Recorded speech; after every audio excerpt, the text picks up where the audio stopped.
The next story I wanted to talk about is about a guy named Lance Wallnau. I assume that's how you pronounce his name. Maybe I've been pronouncing it wrong this whole time. Lance Wallnau? Wallnau? Anyways, he's what you would call a dominionist. Dominionist basically means he wants to turn the United States into a Christian nationalist country where if you aren't Christian, you aren't really welcome. And he's willing to use any means necessary to accomplish that goal. It gets pretty extreme. In fact, I think he's actually a Seven Mountains dominionist, not a standard dominionist, but the Seven Mountains mandate, where he has an expressed interest in controlling the media, education, the military, just every part of society. He wants a Christian extremist at the top of all of those areas of American life. Needless to say, he's pretty out there. He's very extreme. So I wanted to give you a little introduction to who he is. Like I said, I've talked about him before, but just in case you didn't see that clip, I want to give you a little bit of a refresher. So this clip is from mid-October 2020. It's from before the election actually completed. It's from before voting took place, and he was still rooting for Trump. So give this clip a watch and see what he has to say for himself. Trump has unfinished business in the nations. And I believe you will not let someone who has stood with Israel and stood with Christians, you will not let them be ingloriously beaten and embarrassed by your enemies. Ooh, yeah. Trump lost, so this kind of hurts now, doesn't it? It's kind of hard to listen to if I were a Christian extremist or a Christian fundamentalist. Listening to this, I might be a little bit upset with old Wallnau here. Because your name is part of this, Lord. What will the heathens say? What will the radicals say? What will the communists say when someone who stands with you so conspicuously? No need to wonder. Trump lost. So now we know exactly what the quote-unquote heathens would say, or the communists, or whoever else. That's just fucking glorious. Let's keep listening. You so conspicuously is that does not have a friend in high places watching over them. But I believe you are going to watch over this president. Now, I have to say, I don't know why the evangelicals attached to Trump the way they did. Trump was not religious, has never been religious his entire life. I mean, people in his company, people in his personal life have attested to the fact publicly that they've never seen him go to church, they don't believe he's a very religious person, so on and so forth. But here we are, somehow, evangelicals have attached themselves to him. They believe that he's done more for Christianity than anybody else or some other nonsense. How did this happen? How did we get to this point where evangelical pastors call themselves prophets actually believe that Trump is almost a new messiah at this point? So that was the first clip I wanted to watch. The next one is from early June 2021. This is after the election ended. Biden was put into the presidency, and he's been in the presidency for about 6 months at this point, give or take. Let's give this clip a watch and see what Lance Wallnau had to say. People say, oh, Lance, I don't know, you sound like a Christian nationalist. Yes, I am a Christian nationalist. I don't know if you guys know what Christian nationalism is. It's similar to white nationalism, where white nationalists believe that white people are the best, and black people shouldn't be in control of anything, in some cases shouldn't even exist in the country, and in even more extreme cases want to take disturbing measures to remove them from the country through deportation or even execution, whatever it takes to get them out. That's kind of the white nationalist spectrum, if you will, from really extreme to completely over the top. And it's similar with Christian nationalism. Some Christian nationalists simply believe that this country should be run by Christians, and non-Christians like atheists or Muslims or whatever should have no part in government or education or anything else at all. Other Christian nationalists believe that atheists or Muslims or whoever else shouldn't even be citizens of the United States. And even more, believe that we should deport or even execute anybody who is not a Christian. That's the caliber of person that we're dealing with in Lance Wallnau. People say, oh, Lance, I don't know, you sound like a Christian nationalist. Yes, I am a Christian nationalist. And I will take the flag that God gave us with its blessed freedom and blessed government and blessed nation, and I will take that flag and lead them to the cross. Give me the flag, and I'll carry it all the way to Calvary, and I'll plant it there where the cross is, and say, there's the one that gave you the nation. There's the only one that can save this nation. We've got to give our lives to Jesus. That's fucking disturbing right there. That is straight up fucking disturbing. But you know, to his credit, actually, when our old friend Kat Kerr was out there making predictions about how Trump was going to take the presidency in 2020, Lance Wallnau thought that was probably a bad idea. He thought it was a bad idea to come out and say, God told me, blah, blah, blah, like Kat Kerr said. He was kind of unhappy with Kat Kerr for doing that. Give this one a watch. This is immediately after Inauguration Day.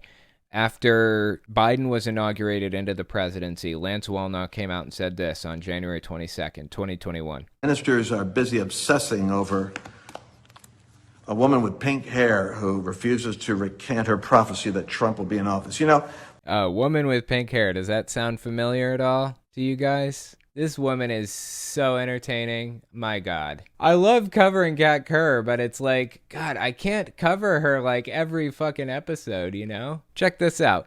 Woman with pink hair. Right now, I declare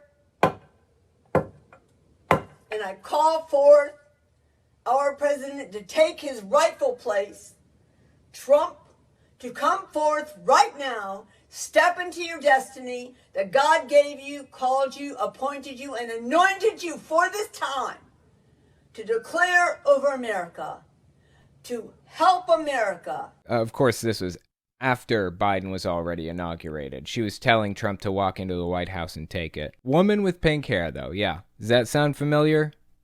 That's who Lance Wallnau was talking about. Kat Kerr, weather warrior. Anyway, let's keep listening to Wallnau here. ministers are busy obsessing over a woman with pink hair who refuses to recant her prophecy that Trump will be in office. You know, prophets lose their own credibility with rational people.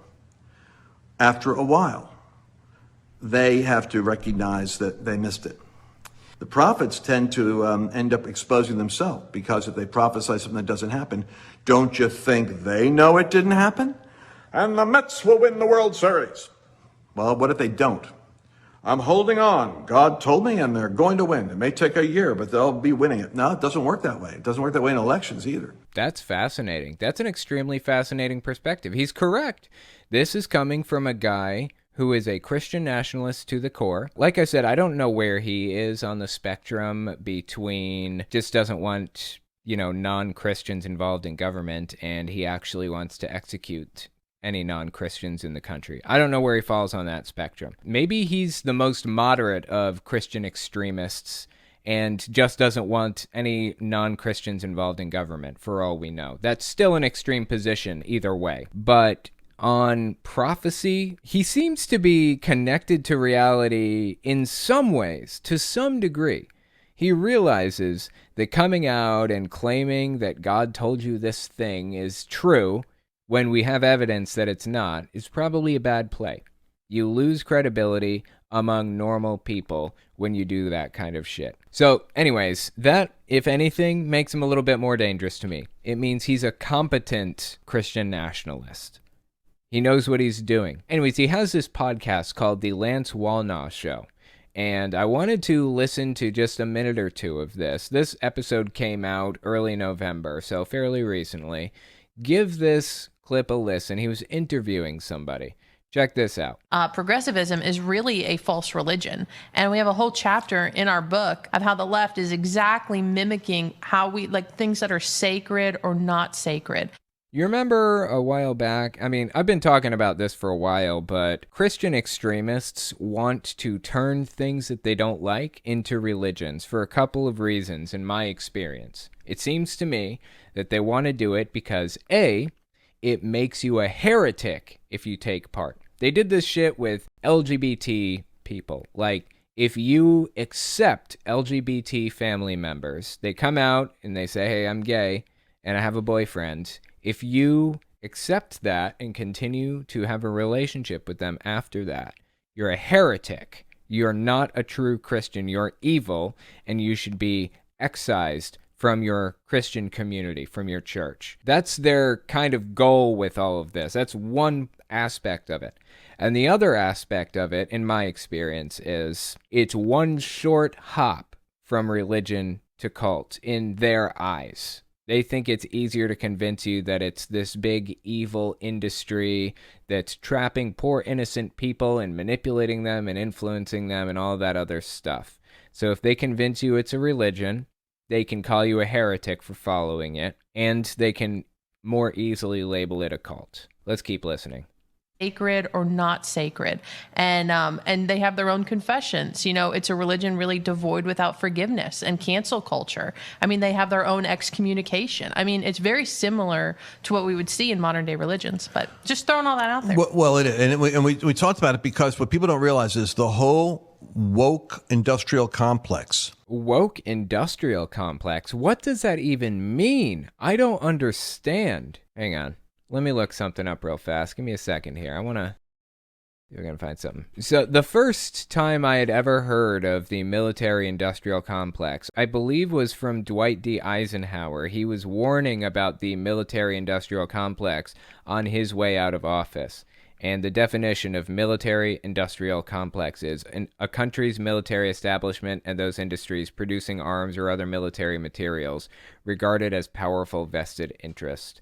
The idea is lawmakers and the country more generally could have a vested interest in going to war because it would stimulate their economy. I guess the idea is you have this vested interest in this thing playing out or this thing happening because it would be economically stimulative or it would be good for your pocketbook or whatever. What does he mean by the woke industrial complex? People don't realize is the whole woke industrial complex. What does that mean? I don't understand. I'm trying to wrap my head around this. Seriously. Is this like the gay agenda? Is that one of those things? What is the gay agenda? Please lay it out for me. Tony Morris, one of the governing body members of Jehovah's Witnesses, has this weird fucking obsession with tight pants. He says gay people running the fashion industry want men in tight pants because they enjoy looking at them. And if you wear tight pants, basically skinny jeans or whatever, then you are basically agreeing to be eye candy for the gay agenda. This is the gay agenda. We're looking at it apparently. But when you wear tight pants, it's part of the gay agenda. I'm wondering if the woke industrial complex is equally as unhinged as that. That's hard to top. Woke industrial complex is an indoctrination into a weird new religion. It's the weird new religion of wokeness. It's going to be the destruction of Western civilization if it isn't dealt with, because Christians don't want to ever appear to be intolerant. So they just won't go near talking truth about this stuff. I'm sorry, wait a minute. Christians don't want to be called intolerant? Are you fucking kidding me? They absolutely love being called intolerant. That's like one of their favorite things. It's like this persecution complex thing. They are obsessed with being persecuted, seemingly. I'm talking about the extreme right-wing Christians, like the people that are totally unhinged from reality, like living in delusion land, Trump followers, Trump cultists, people like that. Those types of people love to fabricate persecution where there is none. I'm sure you guys have probably heard the term, when you're used to privilege, equality feels like oppression. I get that probably has some role to play in their persecution complex. You know, they're probably used to this superior position, and now they're forced to be equals with everybody, and they don't like that. I get that plays some part in it, but some things that these right-wing Christian extremists, Christian nationalists do or complain about, it's straight up not persecution. There's just nothing there, plain and simple. I'm sure you guys have seen that bit about Fox News attacking Dr. Seuss, or attacking the left for canceling Dr. Seuss, because Dr. Seuss, the company, decided to discontinue like 9 of their books or something like that. I don't remember how many. And they just came unhinged saying that Dr. Seuss is being canceled, where in reality it was just a private company deciding, yeah, we're just not printing these books anymore. There was no persecution to it. There's no canceling involved here. But They always have to have this persecution narrative in their back pocket. Let's keep listening. Talking truth about this stuff. They're always trying to find common ground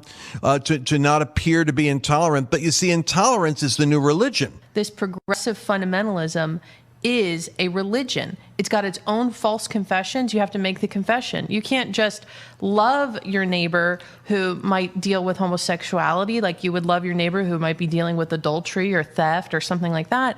But you have to celebrate it. If you don't make the confession, you're sinning and you deserve to have all the consequences. Okay, that's a little bit of a stretch. She's saying if you don't celebrate that they're gay, you will be excommunicated, I guess?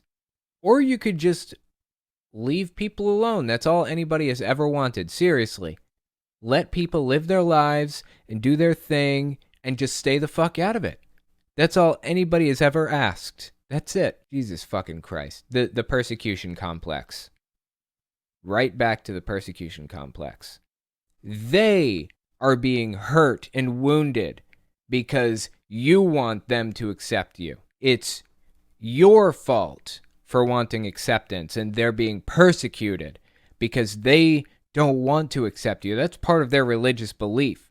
By forcing them to just let you live your life, you are persecuting them. When all you know is privilege, equality feels like oppression. You're sinning, and you deserve to have all the consequences. Years ago, I was confronted by an HR director of a major corporation, and I realized that it's the HR departments, the hiring HR departments in the corporations that were targeted by the homosexual lobby at that point, the homosexual movement, in order to get gay representatives in the HR departments because... Wait a minute. Okay, hang on. Let's just step back a second. Let me listen to that one more time. That were targeted by the homosexual lobby. The homosexual lobby? There is a lobby? There are gay lobbyists that lobby for people to be gay? Question mark? Is that what he's saying? I'm trying to sort my way through this.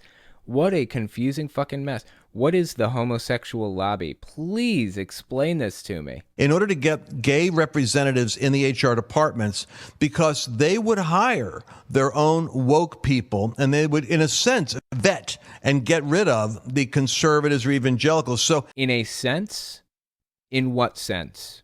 In what sense would they get rid of evangelicals? Or right-wingers. Is that what he said? And they would, in a sense, vet and get rid of the conservatives or evangelicals. So, like, nobody gives a shit about your political positions.